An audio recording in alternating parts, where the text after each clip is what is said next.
CUET, वो है central university entrance examination test.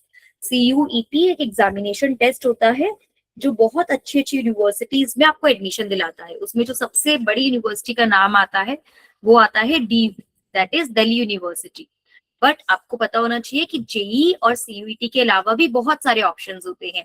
जैसे कि हमारे पास एक BHU होता है, बनारस हिंदू यूनिवर्सिटी, बिट्स पिलानी। तो बहुत सारे ऐसे कॉलेजेस हैं जो बहुत अच्छे इंजीनियरिंग के कॉलेजेस हैं। तो जैसे जैसे हम 12th के आसपास आएंगे आपको उन पेपर्स के बारे में भी बताएंगे। तो हम कोशिश करेंगे कि हम ज्यादा से ज्यादा एग्जाम्स भरें और ज्यादा से ज्यादा एग्जाम्स दें, ठीक है? Okay ma'am. Okay good.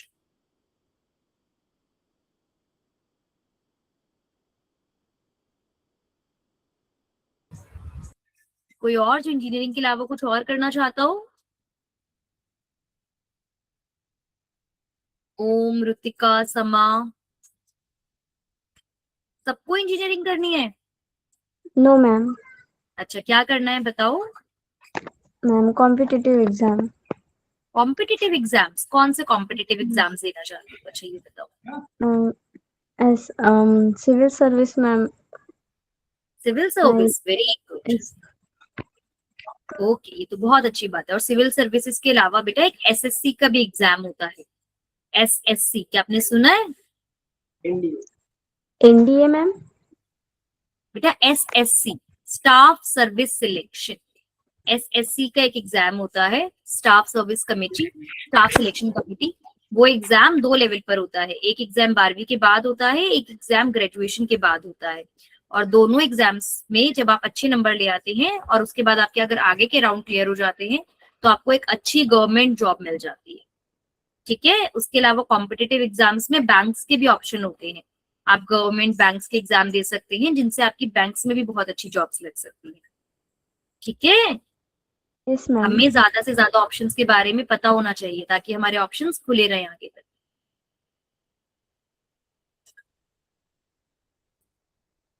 चलिए मैम और ओके। बता और सकते हो? कोई? क्या बेटा? और बता सकते हो क्या? किसके बारे में और बताऊं? कॉम्पिटिटिव एग्जाम्स के बारे में? Yes ma'am. बेटा कॉम्पिटिटिव एग्जाम्स को बहुत सारे तरीके के होते हैं, डिपेंड करता है कि आपको किस फील्ड में जाना है। एक तो आपने बताया ही सिविल सर्विसेज के एग्जाम्स होते हैं, उसके अलावा डिफेंस एकेडमी के एग्जाम्स होते हैं। उसके अलावा जैसे मैं दिल्ली में रहती हूँ तो मुझे दिल्ली के बारे में ज्यादा जानकारी है। जैसे दिल्ली में मेट्रो चलती है तो DMRC के एग्जाम्स होते हैं। ऐसे आपके महाराष्ट्र में भी जरूर गवर्नमेंट के अपने अलग एग्जाम्स होते होंगे जिनसे डायरेक्ट आपकी क्या होती है, अलग अलग कमिटीज में आपकी जॉब लग जाती है। तो SSC, DMRC, UPSC, ये बहुत अच्छे एग्जाम्स हैं। बैंकिंग के एग्जाम्स होते हैं जो आप दे सकते हो, ठीक है? Yes ma'am. अगर किसी को टीचिंग में इंटरेस्ट है तो वे सीधा 12th के बाद BLED कर सकते हैं, या आजकल 4 साल का टीचिंग इंटीग्रेटेड कोर्स होता है जिससे आप अपने ग्रेजुएशन के साथ साथ टीचिंग का कोर्स कर सकते हो। जैसे मैंने तो बताया ना, मैंने पहले ग्रेजुएशन करी, उसके बाद 2 साल की B.Ed करी। आजकल ऐसा भी ऑप्शन होता है कि आप 4 साल का 12th के बाद ही इंटीग्रेटेड कोर्स कर सकते हैं जिसके बाद डायरेक्ट टीचर बन जाते हैं। अगर किसी को टीचिंग में इंटरेस्ट है तो वो उस लाइन में भी जा सकते हैं।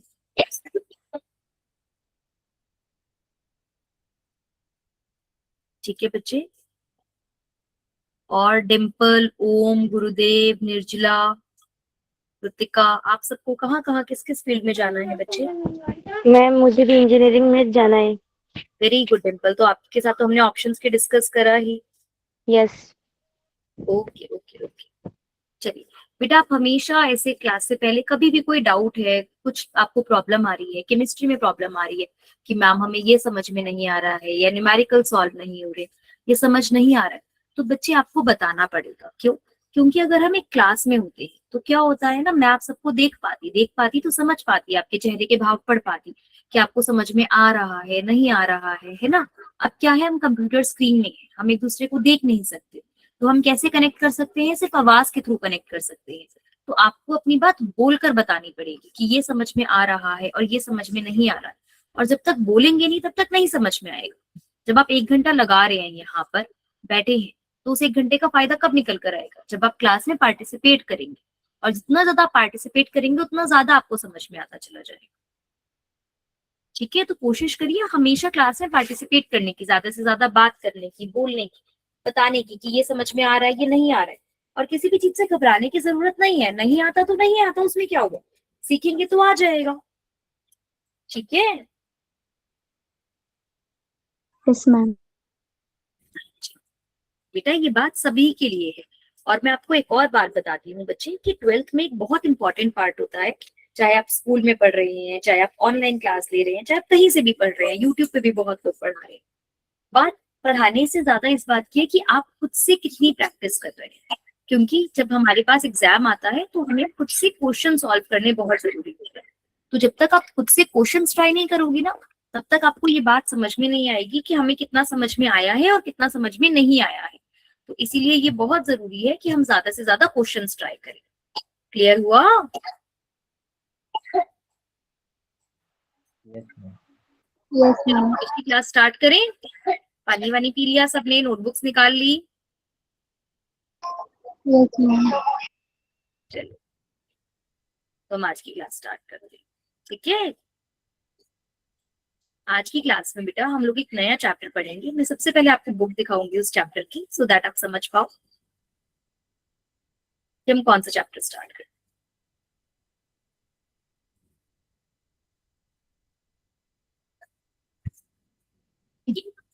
Chapter number 2, solutions.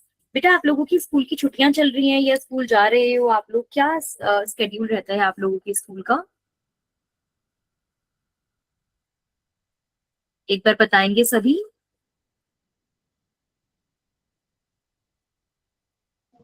फिर से बोलो मैम। आपके स्कूल की छुट्टियां चल रही हैं अभी, स्कूल के हॉलीडेज हैं, या स्कूल जा रहे हो आप? कैसे चल रहा है अभी? छुट्टियां है। छुट्टियां है मैम। छुट्टियां हैं। छुट्टियों से पहले केमिस्ट्री में कौन सा चैप्टर हुआ था?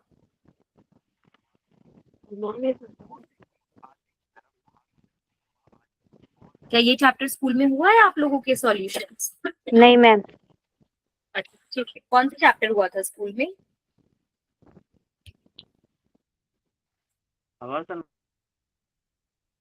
अच्छा चलिए कोई बात नहीं। अभी हम ये चैप्टर स्टार्ट करते हैं और इतनी अच्छे से पढ़ेंगे कि जब स्कूल की बारी आए तब तक हमें वो अच्छे से पढ़ा बताओ। बेटा चैप्टर का नाम है सॉल्यूशंस। इस चैप्टर के अंदर से अगेन ये चैप्टर जो है हमारा एक फिजिकल केमिस्ट्री का चैप्टर है। ये बहुत अच्छा चैप्टर है। इस चैप्टर में भी न्यूमेरिकल्स आते हैं, पर आयनिक इक्विलिब्रियम के कंपैरिजन में ये बहुत ही आसान चैप्टर है। ये वो चैप्टर है जो आप बहुत छोटी क्लासेस से मिलता जुलता चैप्टर है, जो हम हमारी रोजमर्रा की जिंदगी में बहुत इस्तेमाल करने वाली चीजों के बारे में इसमें बात करेंगे। ठीक है, तो चलिए शुरू करते हैं। Chapter 2, solutions.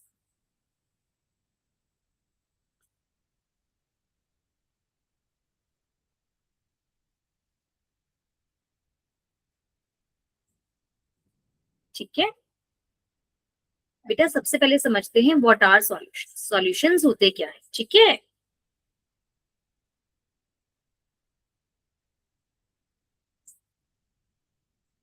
बेटा solutions are a homogeneous mixture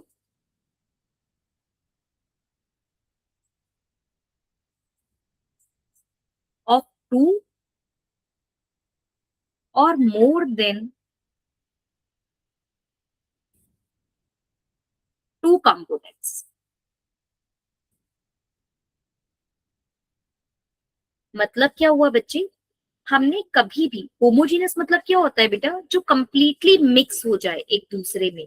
ठीक है, ऐसा मिक्सचर जिसमें एक चीजें आपस में कंबाइन हो जाए और कंप्लीटली डिसॉल्व हो जाए, उन्हें हम बोलते हैं होमोजीनियस मिक्सचर्स। तो what are solutions? Solutions are homogeneous mixture of two or more then two components. यहाँ पर मैंने फॉर एग्जांपल, अगर मैंने एक ग्लास लिया और इस ग्लास में मैंने पानी लिया और इस वाटर के अंदर अगर मैंने सॉल्ट मिक्स कर दिया, तो क्या वो सॉल्ट कंप्लीटली डिसॉल्व हो जाएगा? है ना बेटा, वो वाटर कंप्लीटली सॉल्ट का जो सॉल्ट होता है, नमक, को पानी में पूरी तरह घुल जाता है। तो वो क्या हो गया? सॉल्यूशन। सॉल्यूशन क्या है? Homogeneous mixture.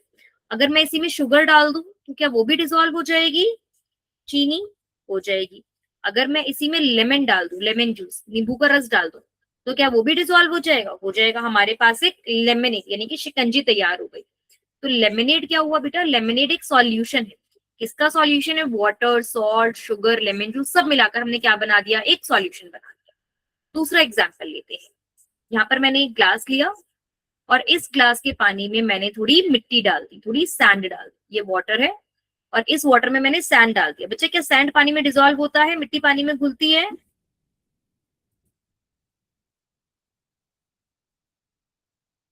नहीं घुलेगी, वो नीचे जाके क्या हो जाएगी, सेटल डाउन हो जाएगी। तो अब क्या हम इसे सॉल्यूशन कह सकते हैं? बेटा प्लीज साथ साथ बोलिए, हाँ ना का जवाब दीजिए। तब क्या हम इसे सॉल्यूशन बोलेंगे?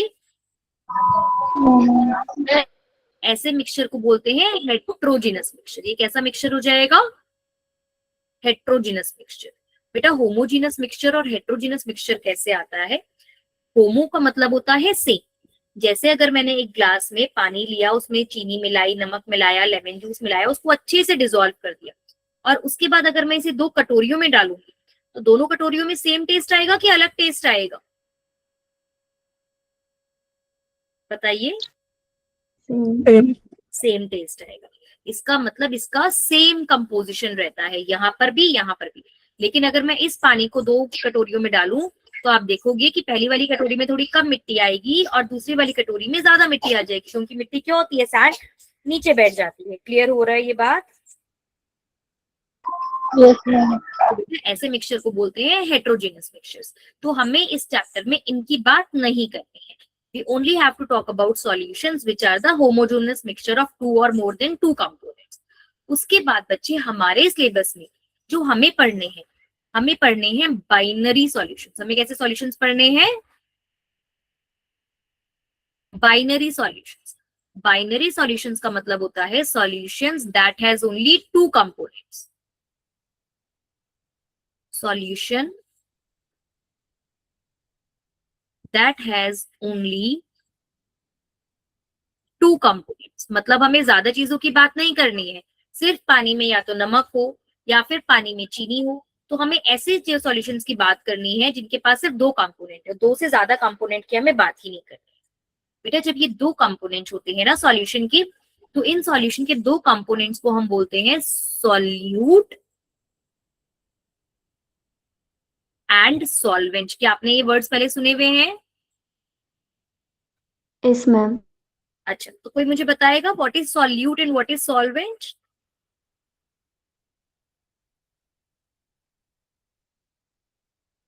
What is solute and what is solvent? चलो मैंने यहाँ पर एक गिलास पानी लिया। मैम हाँ मुझे मतलब जो सब्सटेंस ज्यादा होता है उन्हें सॉल्वेंट कहते हैं और जो सब्सटेंस कम होता है उन्हें सॉल्यूट कहते हैं। वेरी गुड बेटा, आप लोग आपने बड़ा अच्छा आंसर बताया कि जो सॉल्वेंट होता है वो ज्यादा होता है और जो सॉल्यूट होता है वो कम होता है। जैसे कि ये वाटर है और इस वाटर में अगर मैंने सॉल्ट डाल दिया तो जो सॉल्ट है, नमक होगा वो कम होगा, तो जो सॉल्ट है वो सॉल्यूट हो गया और जो वाटर है वो मेरा क्या हो गया, सॉल्वेंट हो गया। बट बच्चे हमेशा ये जरूरी नहीं होता कि सॉल्वेंट ज्यादा अमाउंट में हो। बिल्कुल generally the component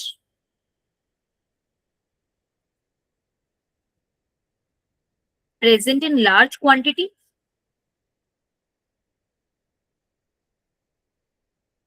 is solvent, and generally the component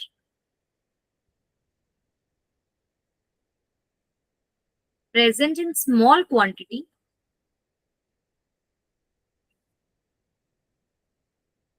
is solute। बिल्कुल ठीक बात है। पर सॉल्वेंट की एक और खासियत होती है, इसके अलावा भी हम डिसाइड करते हैं कि सॉल्यूट या सॉल्वेंट कैसे होता है। एक सेकेंड में बताते हैं, ठीक है? चलिए पहले यहां तक लिख लिया है सभी ने, यहां तक किसी को कोई एग्जाम्पल है? No ma'am. ठीक, चलो बेटा सॉल्वेंट के बारे में एक और खास बात ये होती है that solvent decides the physical state of solution। ध्यान से समझो बेटा, एक दिमाग में हमारे पास क्या होता है कि जैसे ही हम ये सॉल्यूशन वर्ड सुनते हैं ना, तो हमारे दिमाग में हमेशा से एक लिक्विड इमेज बन जाती है कि जो सॉल्यूशन होगा ना वो हमेशा लिक्विड होगा। ठीक है, लेकिन ऐसा जरूरी नहीं है। जो सॉल्यूशन होता है ना वो सॉलिड भी हो सकता है, लिक्विड भी हो सकता है और गैसियस भी हो सकता है। अब एक सॉल्यूशन सॉलिड होगा, लिक्विड होगा या गैसियस होगा, ये इस बात पे डिपेंड करता है कि उस सॉल्यूशन का सॉल्वेंट कैसा है। अगर सॉल्वेंट सॉलिड है ना तो सॉल्यूशन सॉलिड ही बनेगा। अगर सॉल्वेंट लिक्विड है तो सॉल्यूशन लिक्विड बनेगा। अगर सॉल्वेंट गैसियस है तो सॉल्यूशन गैसियस बनेगा। क्या ये बात क्लियर हुई? Yes ma'am. हाँ, तो बेटा इसीलिए हमारे पास there are 3 types of solution. ठीक है, 3 टाइप्स ऑफ सॉल्यूशंस हमारे पास कैसे हो जाते हैं? देखो, हमारे पास होते हैं solid solution, liquid solution and gaseous solution. ठीक है, अब बेटा अगर मेरे पास, देख एक चीज समझ, अगर मेरे पास सॉल्यूशन सॉलिड है, ठीक है, तो इसका मतलब उसका सॉल्वेंट भी कैसा होगा? सॉलिड। लेकिन जो आपका सॉल्यूट है वो कैसा हो सकता है? वो कैसा भी हो सकता है, वो सॉलिड भी हो सकता है, लिक्विड भी हो सकता है या फिर गैसियस भी हो सकता है। बट अगर मेरा सॉल्वेंट सॉलिड है तो सॉल्यूशन हमेशा कैसा बनेगा? सॉलिड। क्लियर हुआ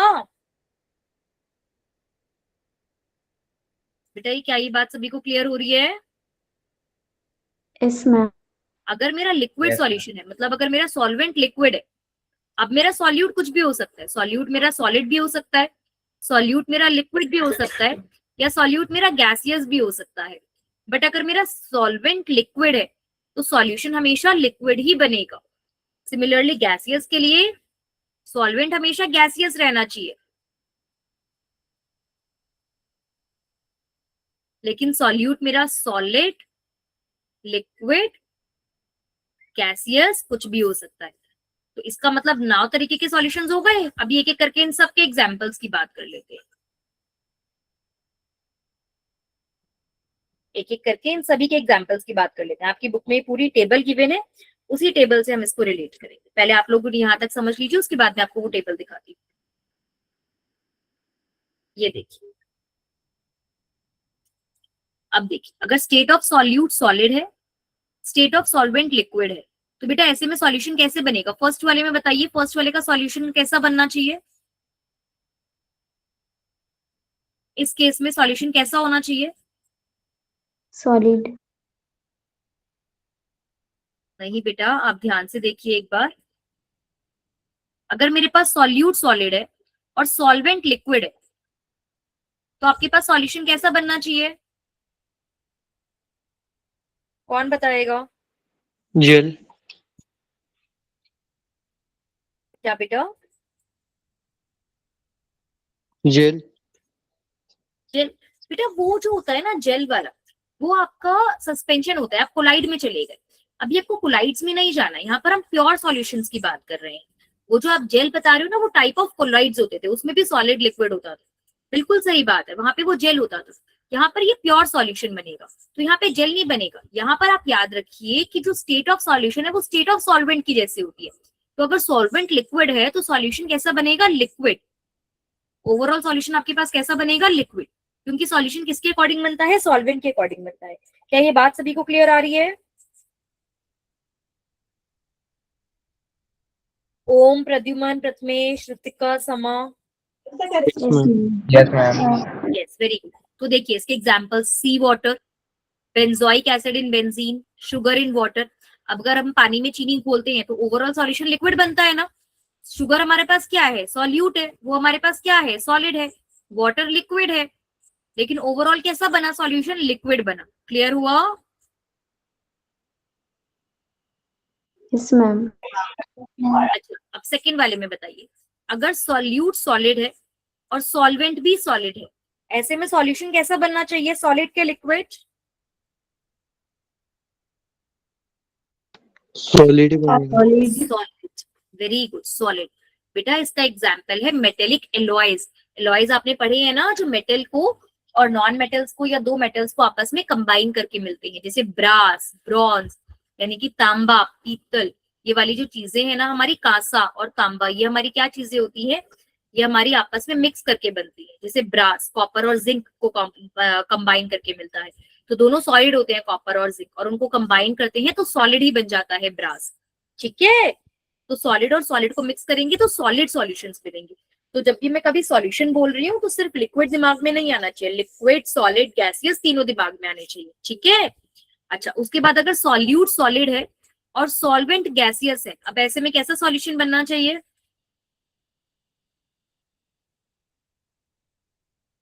सॉल्यूशन की फिजिकल स्टेट क्या होगी?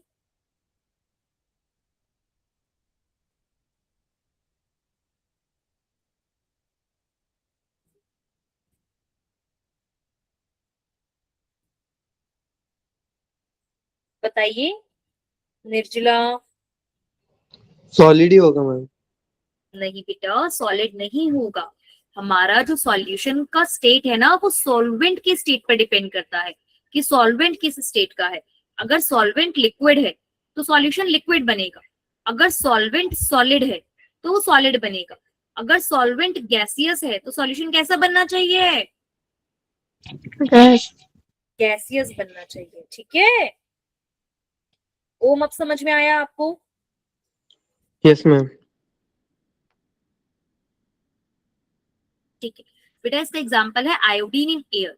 देखो जब हम आयोडीन को एयर में मिक्स करते हैं ना तो गैसियस सॉल्यूशन बनता है। ये देखिए मैं आपको एक मिनट दिखाती हूँ यहाँ पर, आयोडीन इन एयर आप देखेंगे तो आपको अच्छे से समझ में आएगा।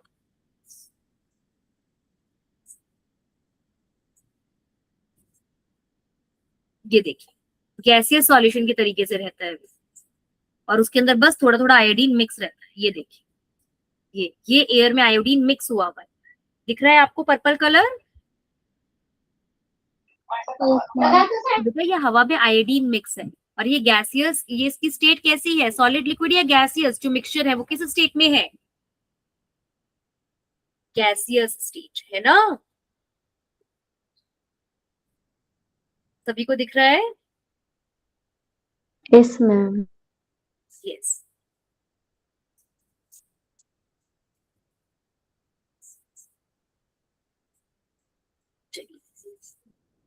और एग्जांपल्स की बात करें, अब देखिए अगर सॉल्यूट लिक्विड है, सॉल्वेंट भी लिक्विड है, तो अब कैसा सॉल्यूशन बनेगा? आप तो जल्दी से बताएंगे। लिक्विड, जैसे लेमन जूस इन वाटर, पानी में नींबू का रस मिला दो, दोनों लिक्विड है, सॉल्यूशन कैसा बनेगा? लिक्विड। गैसोलीन, गैसोलीन बच्चा जो हमारे पास पेट्रोल हम लोग गाड़ियों में डालते हैं ना, वो पेट्रोल जो होता है उसके अंदर भी बहुत सारे, मिट्टी का तेल, उसके अंदर भी बहुत सारे कंपोनेंट्स होते हैं, तो वो सारे भी लिक्विड लिक्विड कंपोनेंट्स होते हैं। इथेनॉल, इथेनॉल एक तरीके का अल्कोहल होता है, उसे भी पानी में मिलाएंगे तो लिक्विड स्टेट आती है। ठीक है, अच्छा सॉल्यूट लिक्विड है और सॉल्वेंट सॉलिड है, कैसा बनना चाहिए सॉल्यूशन, कैसा बनना चाहिए? सॉलिड, सही बात। तो बेटा ऐसे में सॉलिड ही बनता है। देखो जब हम मरकरी लेते हैं तो मरकरी हमारे पास क्या होता है? लिक्विड स्टेट में होता है। जब हम सिल्वर लेते हैं तो सिल्वर सॉलिड स्टेट में होता है। तो जब आप मरकरी और सिल्वर को मिक्स करते हो तो आपके पास जो ओवरऑल निकल कर आता है एमेलगम, ये जो वर्ड है बेटा अमलगम, अमलगम हम वर्ड यूज करते हैं जब भी हम किसी भी चीज का मिक्सचर मरकरी के साथ बनाते हैं ना, तो मरकरी के मिक्सचर्स को हम अमेलगम बोल देते हैं। ठीक है, तो उसके अंदर भी हमारे पास कैसा आता है? सॉलिड आता है। ठीक है, उसके बाद लिक्विड, सॉल्यूट लिक्विड है और सॉल्वेंट गैसियस है, तो कैसा सॉल्यूशन बनना चाहिए हमारे पास? गैसियस, बिल्कुल हमारे पास गैसियस बनता है। बेटा जो हमारे पास क्लोरोफॉर्म होती है ना, ये गैस की फॉर्म में होती है, ये लिक्विड की फॉर्म में होती है। जो नाइट्रोजन है ये गैस की फॉर्म में होता है, लेकिन जब हम इन दोनों को मिक्स करते हैं तो एक गैस रिलीज होती है, तो वो गैसियस मिक्सचर होता है। ठीक है,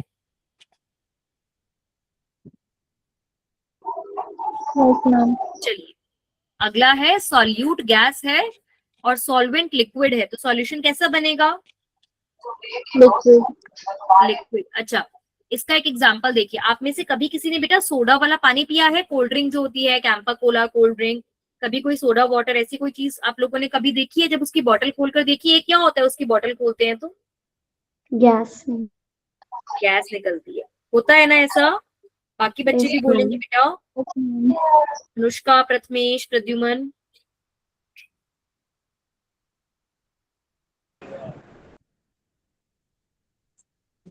हाँ बेटा, तो उसमें क्या होता है, वो लिक्विड होता है, पानी में चीनी का शुगर वाटर होता है, ठीक है। उसमें हमने कार्बन डाइऑक्साइड गैस डिसॉल्व कराई हुई होती है, तो इसीलिए कोल्ड ड्रिंक होती तो लिक्विड है, लेकिन उस लिक्विड में हमने गैस को मिक्स कर रखा होता है, तो ओवरऑल सॉल्यूशन लिक्विड आता है। दूसरा, सॉल्यूट गैस है और सॉल्वेंट सॉलिड है, तो सॉल्यूशन कैसा बनेगा, सॉलिड गैस सॉल्यूशन बनता है। इसमें हाइड्रोजन गैस एंड पैलेडियम, बेटा पैलेडियम एक मेटल होता है सॉलिड का, इसके ऊपर जब हम हाइड्रोजन गैस मिक्स करा देते हैं तो ये सॉलिड ही रहता है, ठीक है, और सॉलिड के ऊपर पूरी की पूरी गैस आकर डिसॉल्व हो जाती है। उसके बाद गैस, तो इसमें तो गैस ही बनेगा। इसका बड़ा अच्छा एग्जांपल है एयर। हमारी एयर के अंदर बहुत सारे गैसेस का मिक्सचर होता है, oxygen, nitrogen, carbon dioxide, argon, तो एयर भी किस फॉर्म में रहता है, गैसियस फॉर्म में रहता है। क्या ये सब क्लियर हुआ? Yes, ma'am.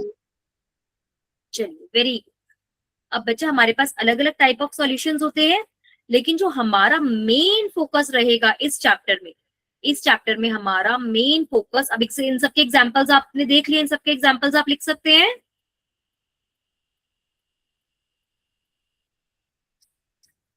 बेटा एग्जांपल्स अब लिख सकते हैं आप यहाँ पे। अभी हमने ये सारे एग्जांपल्स डिस्कस करे हैं ना? Yes, ma'am. यस। बेटा जो हमारा मेन फोकस रहेगा ना,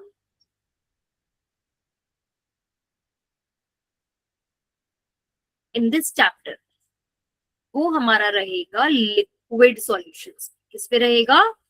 लिक्विड सॉल्यूशंस। लिक्विड सॉल्यूशंस मतलब कि हमारा सॉल्वेंट क्या होगा? सॉल्वेंट क्या होगा?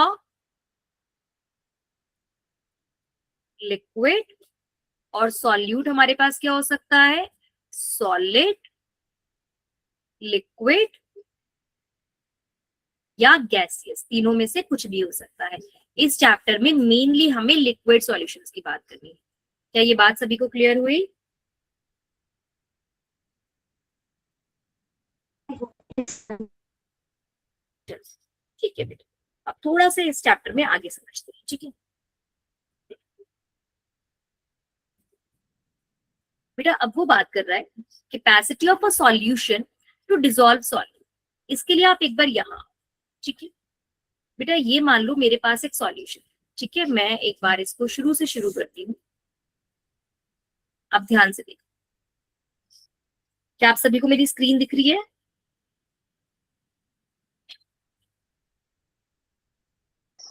Yes, ma'am. ठीक है बेटा, आप देखिए यहाँ पर एक पानी है। अब इस पानी में मान लीजिए मैं कोई भी एक चीज डिसॉल्व करा रही हूँ, ठीक है, मान लीजिए मैंने सोडियम क्लोराइड। बेटा अभी सोडियम क्लोराइड गायब हो रहा है, इसका मतलब it is dissolving in water. ये क्या हो रहा है? ये पानी में डिसॉल्व हो रहा है। तो मैं कितना भी NaCl डालूं, ये पानी में डिसॉल्व होता रहेगा, ये थोड़े टाइम बाद रुक जाएगा।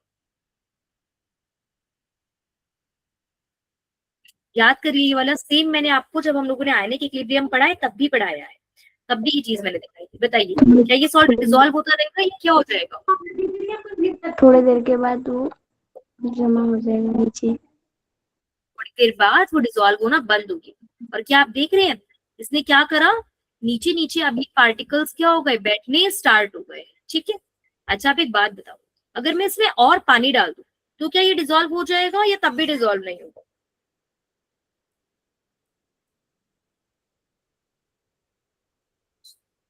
सब आपको क्या लगता है, अगर मैं इसमें और पानी डालूं तो ये डिसॉल्व होगा या नहीं होगा? नहीं होगा मैम। नहीं होगा, अच्छा ठीक है। निर्जला आपको क्या लगता है? थोड़ा सा हो जाएगा मैम, लेकिन पूरा नहीं होगा। चलो ठीक है, हम थोड़ा सा पानी डालकर देखते हैं, ठीक है। अच्छा, जैसे जैसे मैं पानी डाल रही हूँ आप लोग मुझे बताएंगे आप क्या देख पा रहे हैं, क्या आप कुछ ऑब्जर्व कर पा रहे हैं पानी डालने से? Yes, ma'am. Yes, क्या हो रहा है ma'am. ऋतिका पानी डालने पर? हम डिसॉल्व हो गए। डिसॉल्व हो गए, है ना, क्योंकि आधा लीटर पानी उतना ही सॉल्ट डिसॉल्व कर सकता था, लेकिन जब मैंने और पानी डाला तो और पानी डालने से क्या हुआ, ये जो सॉल्यूशन है इसमें वो सॉल्ट डिसॉल्व हो गया। अच्छा, अब अगर मैं यहां से निकालती हूँ ये तो पूरा सॉल्यूशन निकलेगा, पानी और नमक दोनों की, ठीक है। बट अब हम क्या करते हैं, इवेपोरेशन कर देते हैं। इवेपोरेशन मतलब मैं पानी को भाप बन के उड़ा देती हूँ, ठीक है। इवेपोरेशन आप सभी को पता है ना क्या होता है, पानी इवेपोरेट हो जाएगा। अच्छा एक बात बता, अगर पानी इवेपोरेट होगा तो आपको क्या लगता है क्या होना चाहिए? वाटर की इवेपोरेशन से क्या होना चाहिए? NaCl मिलेगा मैम। NaCl मिलेगा, वेरी गुड। तो एक काम करते हैं, वाटर का इवेपोरेशन करते हैं। जैसे जैसे हम वाटर का इवेपोरेशन कर रहे हैं, आपको दिख रहा है क्या हो रहा है? ध्यान से ऑब्जर्व करो, वाटर को इवेपोरेट करा, धीरे धीरे वाटर कम हुआ और जितना NaCl हमने डाला था वो सारा NaCl हमें क्या हो गया, वापस मिल गया। सारा NaCl हमें वापस मिलना स्टार्ट हो गया। क्या दिखा सभी को? Yes ma'am. यस। चल अब एक बार दोबारा NaCl की जगह किसी और सॉल्यूशन के साथ देखते हैं।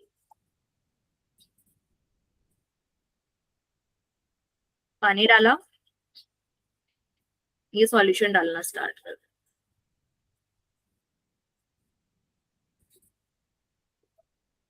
दिखना स्टार्ट हुआ बच्चे। ये वापस नीचे आना क्या हो गया, स्टार्ट हो गया। इसका मतलब एक अमाउंट ऑफ वाटर में कुछ अमाउंट ऑफ सॉल्यूट ही ऐड हो सकता है। इसी को बोलते हैं बच्चे capacity of a solution to dissolve solute, कि एक सॉल्यूशन में कितना सॉल्यूट डिसॉल्व हो सकता है। ठीक है, अगर मैं कोई भी सपोज अगर एक सॉल्यूट हम सॉल्वेंट में ऐड करते हैं तो पहले तो वो रेडिली डिसॉल्व हो जाता है, लेकिन धीरे धीरे धीरे धीरे डिसॉल्यूशन का जो प्रोसेस है वो स्लो होता चला जाता है। और अगर आप सॉल्यूट ऐड करते जाओगे तो एक पॉइंट आएगा जहां पे डिसॉल्यूशन मतलब ये सॉल्यूट डिसॉल्व होना क्या कर देगा, रुक देगा, स्टॉप हो जाएगा। और इस पॉइंट पे जो सॉल्यूशन होगा उसे हम क्या बोलेंगे, सॉल्यूशन क्या हो गया, सैचुरेटेड। Solution is saturated. क्या आपको दिख रहा है? Yes ma'am. ठीक है। तो बच्चा एक बात, अब हमें कंफ्यूजन हुई। क्या कंफ्यूजन हुई? एक टाइम पे पता है क्या हुआ, एक एक्सपेरिमेंट करा गया। बहुत ध्यान से समझेंगे वो एक्सपेरिमेंट क्या था। ठीक है,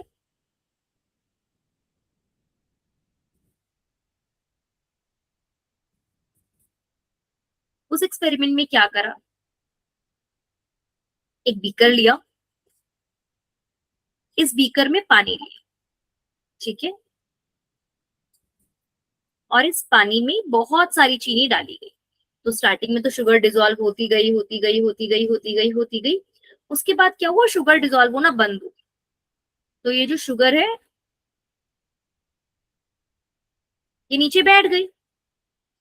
ठीक है, जो हमने एक्स्ट्रा शुगर डाली वो नीचे बैठ गई। उसके बाद उन्होंने क्या करा, उसमें एक दूसरे टाइप की शुगर डाली जिसे बोलते हैं रेडियो एक्टिव शुगर। क्या बोलते हैं, रेडियो एक्टिव शुगर। बेटा रेडियो एक्टिव शुगर्स वो होती हैं जो रेडिएशंस निकालती हैं। तो हमने क्या करा, इसी वाले सॉल्यूशन में रेडियो एक्टिव शुगर डाली।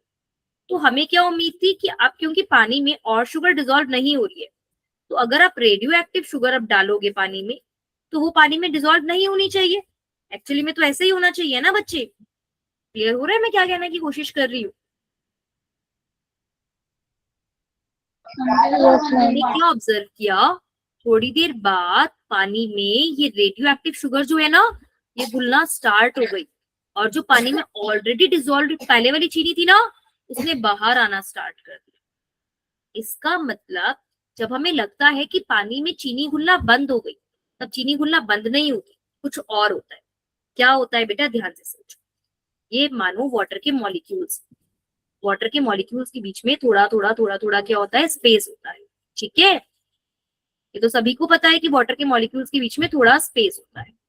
अब होता क्या है, जैसे ही हम कोई और सॉल्यूट डालते हैं तो वो सॉल्यूट क्या करता है, ये जो पार्टिकल्स के बीच में स्पेस है ना इस स्पेस में जाके छुप जाता है। ठीक है, अब इस प्रोसेस को हम बोलते हैं डिसॉल्यूशन। डिसॉल्यूशन मतलब जो सॉल्यूट है वो पानी में डिसॉल्व हो रहा है, लेकिन एक टाइम बाद क्या होगा, ये सारा का सारा स्पेस भर जाएगा। अब जब ये सारा स्पेस भर जाएगा तो डिसॉल्यूशन होना मतलब सॉल्यूशन होना बंद हो जाएगा। पर बेटा होता क्या है, दो चीजें हो रही होती है। जब ये सॉल्यूट के पार्टिकल्स आपस में टकराते हैं ना तो ये टकराकर बाहर आने लगते हैं। इसे बोलते हैं क्रिस्टलाइजेशन। इसे क्या बोलते हैं, क्रिस्टलाइजेशन। मतलब कि अगर सॉल्यूट और सॉल्वेंट आपस में कंबाइन हो रहे हैं और वो क्या बना रहे हैं, सॉल्यूशन, तो इस प्रोसेस को बोलते हैं डिसॉल्यूशन। क्या बोलते हैं इस प्रोसेस को, डिसॉल्यूशन। लेकिन वही सॉल्यूशन अगर वापस टूटने लगे सॉल्यूट और सॉल्वेंट में तो उसे बोलते हैं क्रिस्टलाइजेशन। अच्छा, आप में से कभी किसी ने मिश्री, पता है किसी को मिश्री कैसे बनती है? मंदिरों में प्रसाद में मिलती है मिश्री, किसी ने खाई है कभी मंदिरों में जो प्रसाद में मिश्री मिलती है?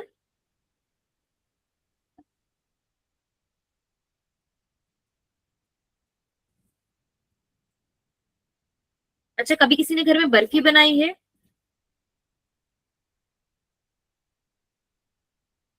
कोई मिठाई बनाई हो घर में?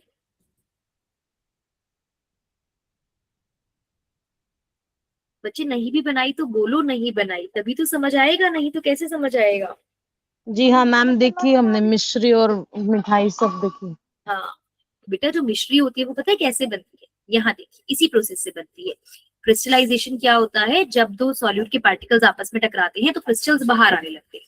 तो जब हम पानी में कोई भी सॉल्यूट में, कोई भी सॉल्वेंट में सॉल्यूट डालते हैं तो दोनों प्रोसेस हो रहे होते हैं। सॉल्यूट जो होता है वो सॉल्वेंट में डिसॉल्व हो रहा होता है, बट साथ साथ बाहर भी आ रहा होता है। तो इनिशियली क्या होता है बेटा, डिसोल्यूशन का प्रोसेस फास्ट होता है, तो सॉल्यूट सारा डिसॉल्व होता चला जाता है। लेकिन जैसे जैसे जैसे जैसे सॉल्यूट के पार्टिकल्स बढ़ जाते हैं वैसे वैसे सॉल्यूट के पार्टिकल्स आपस में टकराकर बाहर भी आने लगते हैं। तो एक टाइम ऐसा आता है कि सॉल्यूशन और क्रिस्टलाइजेशन दोनों प्रोसेस इक्वल हो जाते हैं। अब जितना सॉल्यूट आप डाल रहे हो वो सॉल्यूट तो डिसॉल्व हो रहा है, but same amount of solute crystals बन के बाहर भी आ रहा है। और इसी स्टेज को हम क्या बोलते हैं? Saturation point. इसी स्टेज को हम क्या बोलते हैं? सैचुरेशन। कि अब सॉल्यूट और डिसॉल्व नहीं हो सकता, और इस सॉल्यूशन को हम बोलते हैं सैचुरेटेड सॉल्यूशन। क्या सभी को ये बात क्लियर हुई?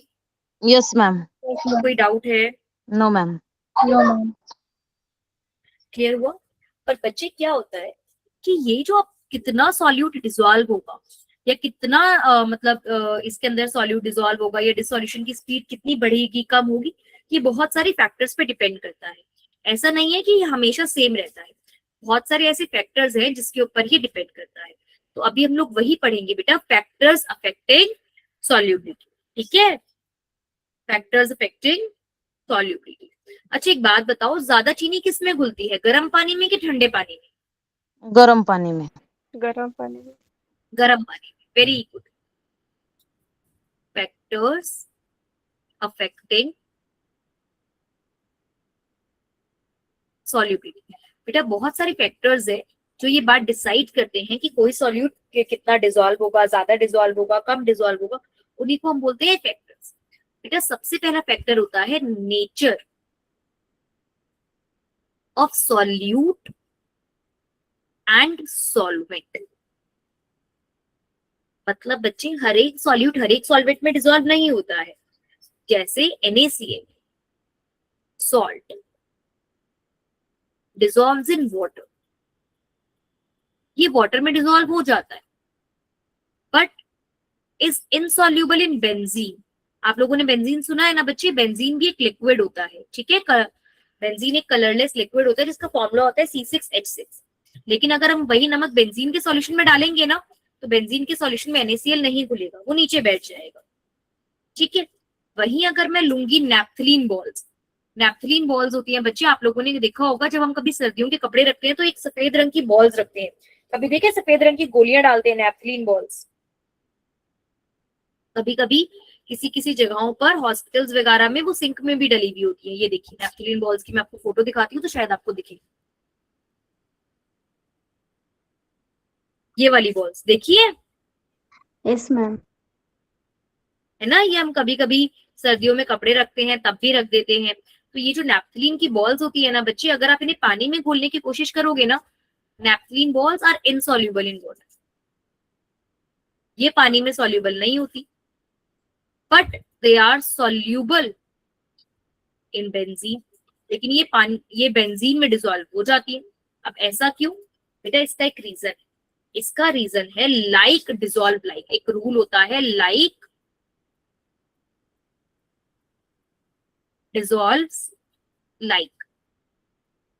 इसका मतलब क्या होता है लाइक डिसॉल्व्स लाइक का? हमारे पास जो भी सब्सटेंसेस होते हैं ना वो दो तरीके के होते हैं, एक होते हैं पोलर और एक होते हैं नॉन पोलर। बेटा पोलर और नॉन पोलर का मतलब समझो। जैसे अर्थ है ना, अर्थ के दो पोल्स है, एक नॉर्थ पोल एक साउथ पोल। मेरी ड्राइंग बहुत बेकार है, थोड़ा कॉपरेट करना है ना। अर्थ के दो पोल, एक नॉर्थ पोल है एक साउथ पोल है। तो बेटा हमारे पास भी कुछ सब्सटेंसेस ऐसे होते हैं जिसके दो किनारे हो जाते हैं, एक पॉजिटिव एक नेगेटिव, मतलब उनके चार्ज सेपरेट हो जाते हैं। जैसे NaCl है, NaCl टूट के बना देता है Na+Cl-। H2O है, H2O टूट के बना देता है H+OH- आयंस। तो ऐसी सब्सटेंसेस जिनके चार्ज सेपरेट हो सकते हैं उनको बोलते हैं पोलर सब्सटेंसेस। और ऐसे सब्सटेंसेस जिनके चार्ज सेपरेट नहीं होते, जैसे C6H6, बेंजीन का फॉर्मूला होता है C6H6, तो ये टूटता नहीं है। ऐसा नहीं होता कि कार्बन पे प्लस चार्ज आ जाएगा या हाइड्रोजन पे माइनस या हाइड्रोजन पे प्लस कार्बन पे माइनस, ऐसा किसी तरीके से भी नहीं होता है। तो ऐसे चार्जेस जिसमें चार्ज सेपरेट नहीं होता है वो होते हैं नॉन पोलर। तो बेटा होता क्या है, polar solute dissolves in polar solvent. जो पोलर चीजें होती है ना वो पोलर में ही डिसॉल्व होती है, and non polar solute dissolves in non polar solvent.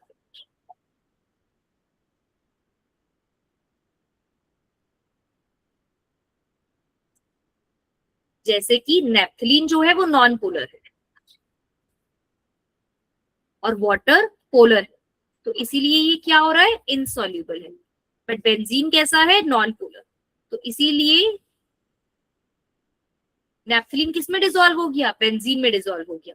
Similarly NaCl कैसा है, पोलर, वाटर भी कैसा है, पोलर, इसीलिए डिसॉल्व हो गया। बट बेंजीन कैसा था, नॉन पोलर, इसीलिए वो इसमें डिसॉल्व नहीं हो पाया। क्या सभी को समझ में आया? Yes ma'am. अनुष्का, गुरुदेव, समा, उज्ज्वला, क्लियर हो रहा है? यस मैम, समझ में आ गया। अच्छा अब चलो एक बात बताओ, एल्कोहल्स जो होते हैं ना बेटा वो पोलर होते हैं। एल्कोहल्स होते हैं ROH, कोई भी जिस भी चीज में OH लगा हुआ हो वो एल्कोहल होता है और वो टूट जाता है R+OH- में। तो ये मेरे पास पोलर होते हैं। तो अब आप मुझे बताओ, नेफ्थलीन एल्कोहल में सॉल्युबल होगा या इनसॉल्युबल होगा?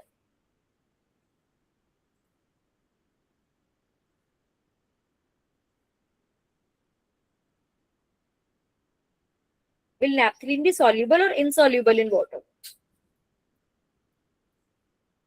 सोच के देखो। इनसॉल्युबल। गुड। नैप्थलीन कैसा है, नॉन पोलर। एल्कोहल कैसा है, पोलर। Very good. तो इसी वजह से ये क्या हो जाएगा, इनसॉल्युबल। अच्छा NaCl, NaCl एल्कोहल में सॉल्युबल होगा कि इनसॉल्युबल?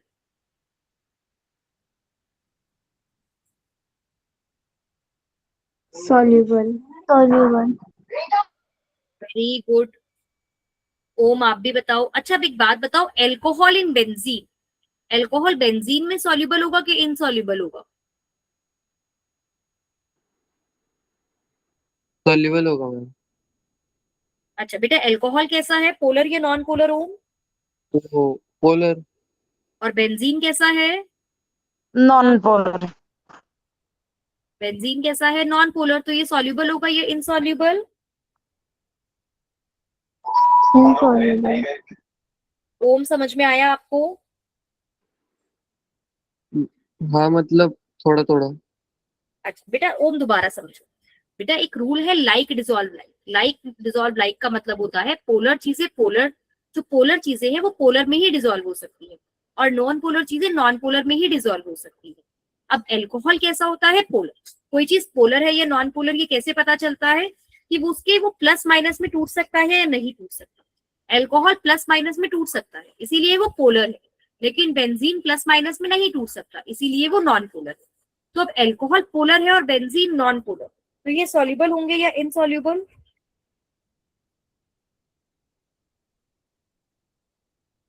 अब एक बार सोचो, बताओ उज्ज्वला।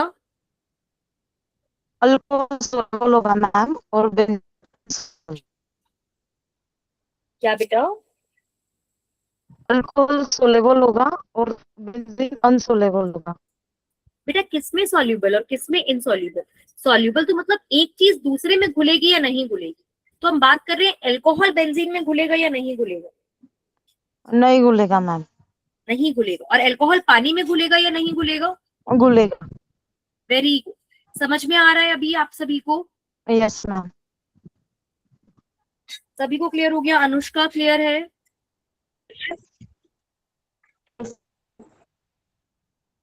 अच्छा, आपकी बुक में अगर कोई और होंगे तो वो देखते हैं। ये देखिए, लाइक डिसॉल्व्स लाइक, ये आपकी बुक में इस तरीके से दिया हुआ है। ठीक है, हमें इससे पता चलता है कि कोई चीज सॉल्युबल होगी या नहीं होगी। पोलर सॉल्यूट्स जो होते हैं वो पोलर सॉल्वेंट्स में डिसॉल्व हो जाते हैं। ठीक है, और जो नॉन पोलर होते हैं वो नॉन पोलर में डिसॉल्व होते हैं। क्लियर हुआ? Yes ma'am. ठीक है, तो बेटा पहला तो इस चीज पर डिपेंड करता है, अब सॉल्युबिलिटी कि सॉल्यूट या सॉल्वेंट का नेचर कैसा है। दूसरा वो डिपेंड करता है टेम्परेचर पे।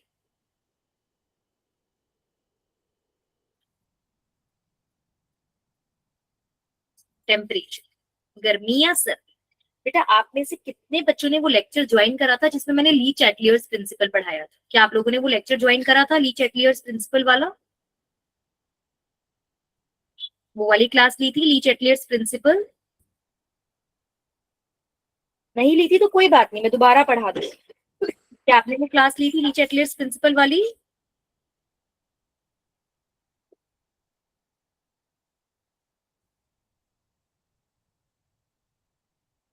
हाँ बेटा, आपने किसी ने हैंड रेज करा है, प्लीज बताइए। अच्छा, गलती से मेरा ही हैंड रेज हो गया। बेटा देखिए, हमने बताया अभी कि सॉल्यूट प्लस सॉल्वेंट से एक इक्विलिब्रियम बन गया है सॉल्यूशन का। इक्विलिब्रियम क्या होता है बेटा? कुछ कुछ रिएक्शंस ऐसे होते हैं जो रिवर्सिबल होते हैं। रिवर्सिबल मतलब जो वापस हो सकते हैं। जैसे यहाँ हो सकता है कि सॉल्यूट और सॉल्वेंट से सॉल्यूशन बन रहा है, लेकिन सॉल्यूशन में से वापस सॉल्यूट और सॉल्वेंट बाहर आ गए। जब ये दोनों रिएक्शन सेम स्पीड से होने लगे तो उसे बोलते हैं इक्विलिब्रियम। ठीक है, अब यहाँ पर क्या होता है बच्चे, अगर हम कभी कभी कोई कंडीशन चेंज करते हैं, जैसे टेम्परेचर बढ़ा दें, प्रेशर बढ़ा दें, कुछ बढ़ा दें, तो ये इक्विलिब्रियम थोड़ा सा गड़बड़ा जाता है। जैसे यानी कि या तो ऊपर वाला रिएक्शन फास्ट होने लग जाता है या नीचे वाला रिएक्शन फास्ट होने लग जाता है।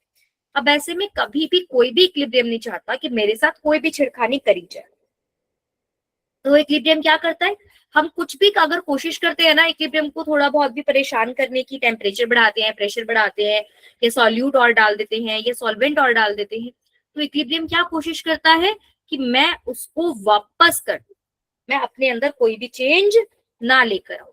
जैसे अगर मैंने सॉल्यूट और डाल दिया तो इक्विलिब्रियम क्या करेगा, जल्दी जल्दी आगे वाली डायरेक्शन में जाएगा। क्यों? क्योंकि आगे वाली डायरेक्शन में सॉल्यूट और सॉल्वेंट मिलकर सॉल्यूशन बना देंगे, तो सॉल्यूट धीरे धीरे खत्म होने लगेगा।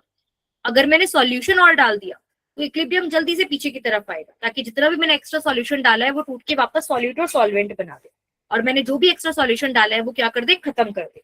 समझ में आ रहा है आपको क्या हो रहा है यहाँ पे?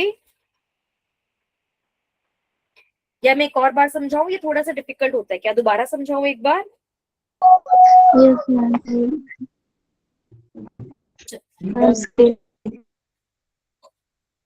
अच्छा बेटा देखो, एक काम करेंगे, ली चैटलियर्स प्रिंसिपल पे ना और इक्विलिब्रियम पे मैं आप लोगों के लिए क्लास रिकॉर्ड करूंगी और मैं वो आप लोगों के साथ शेयर करूंगी। ठीक है, और वो सब आप लोग लेकिन वो लेक्चर देखिए, और तब आपको ना ये वाला अच्छे से समझ में आएगा कि ये क्या हो। अब मुझे समझ में आ रहा है कि आप लोगों को यहाँ दिक्कत आ रही है, मैं इसके ऊपर एक क्लास बनाऊंगी और आप उसको अच्छे से देखिए। हम इसको एक अलग क्लास में पढ़ते हैं ली चैटलियर्स प्रिंसिपल को, ताकि आपको अच्छे से समझ में। अभी आप ऐसे समझो बेटा, ये वाटर के मॉलिक्यूल्स है, इन वाटर के मॉलिक्यूल्स के अंदर स्पेस है, और उसी स्पेस में क्या हो रहा है, सॉल्यूट के जो पार्टिकल्स हैं वो आकर इसके अंदर अटक रहे हैं। ठीक है, अब अगर बच्चा मैं इस सॉल्यूशन को नीचे से हीट कर दूं तो जो वाटर के मॉलिक्यूल्स है वो एक दूसरे के और क्लोज आ जाएंगे या एक दूसरे से दूर चले जाएंगे, ये सोचिए। जो वाटर के मॉलिक्यूल्स है वो एक दूसरे से और दूर दूर जाने लगेंगे या और पास पास आ जाएंगे?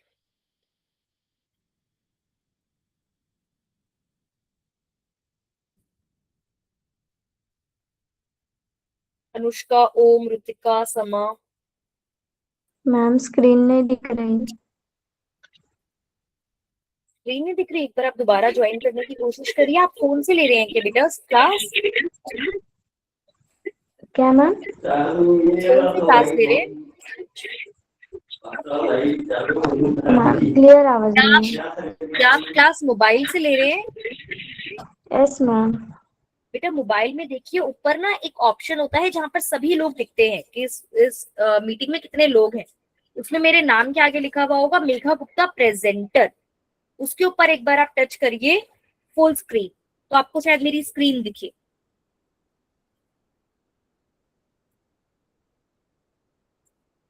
अच्छा रुतिका बताइए ओम, अगर मैं इसको हीट करूं नीचे से, अगर मैं टेम्परेचर इंक्रीज कर दूं, अगर मैं इसे हीट करूं, तो क्या वाटर के मॉलिक्यूल्स दूर दूर जाएंगे कि पास पास आएंगे? दूर दूर जाएंगे। बेटा दूर दूर जाएंगे तो इनके बीच का स्पेस बढ़ जाएगा, तो इसमें और सॉल्यूट आ पाएगा। आप इसको समझ रहे हैं? अगर ये वाटर के मॉलिक्यूल्स दूर दूर जाएंगे तो इनके बीच का स्पेस इंक्रीज हो जाएगा, और उस स्पेस में क्या हो जाएगा, और ज्यादा पार्टिकल्स क्या हो जाएंगे, आने स्टार्ट हो जाएंगे। क्या ये बात क्लियर हुई? Yes ma'am. तो बेटा सॉल्युबिलिटी इंक्रीज होगी कि डिक्रीज होगी?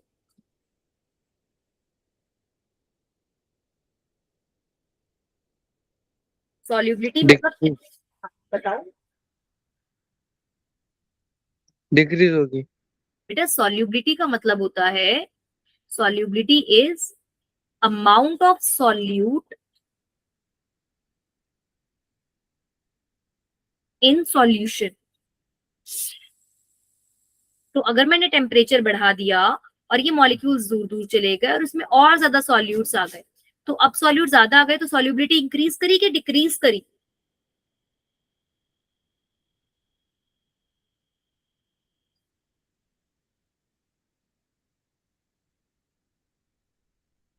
ये नहीं समझ में आ रहा? बेटा देख, अगर ये अभी मानो पानी 25 डिग्री सेल्सियस पे है, ठीक है, अभी इसमें इतना सॉल्यूट आ पा रहा है, मान लो इसमें 10 ग्राम सॉल्यूट आ पा रहा है, ठीक है। अब अगर मैंने इसी पानी को हीट कर दिया, हीट करने से क्या होगा, पार्टिकल्स दूर दूर चले जाएंगे। अब दूर दूर पार्टिकल्स जाने के पास इसमें क्या हो पाएगा, और ज्यादा सॉल्यूट ऐड हो पाएगा ना बच्चे।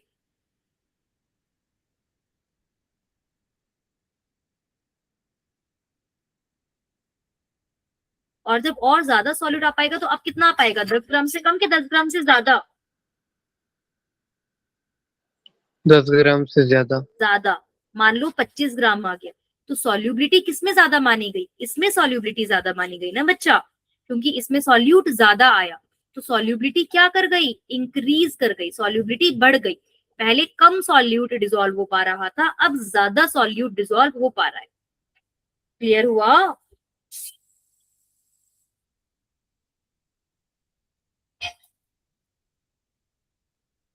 क्या ये क्लियर हुआ? Yes ma'am. तो हम बोलते हैं बेटा solubility of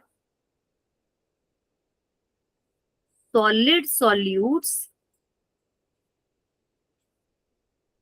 increases with increase in temperature। जैसे जैसे हम टेम्परेचर इंक्रीज करते जाते हैं, जो सॉलिड सॉल्यूट्स होते हैं उनकी सॉल्युबिलिटी इंक्रीज करती जाती है, ठीक है।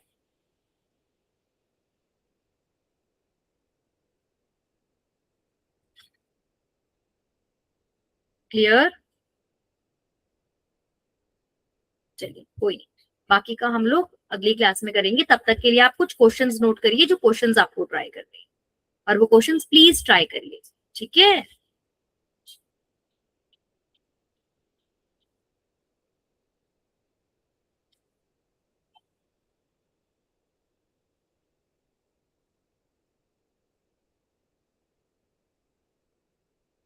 मैं एक वर्कशीट आप लोगों के ग्रुप पे शेयर करती हूँ, उससे क्वेश्चन करिएगा। मैं आपको एक वर्कशीट शेयर करती हूँ 10 क्वेश्चन की, आप वो वर्कशीट करिएगा, ठीक है। और मैं साथ में लिंक दूंगी जहाँ पे वो क्वेश्चन आपको अपलोड कर, ठीक है। चलिए, अगर आज की क्लास में कोई डाउट है तो प्लीज पूछ लीजिए।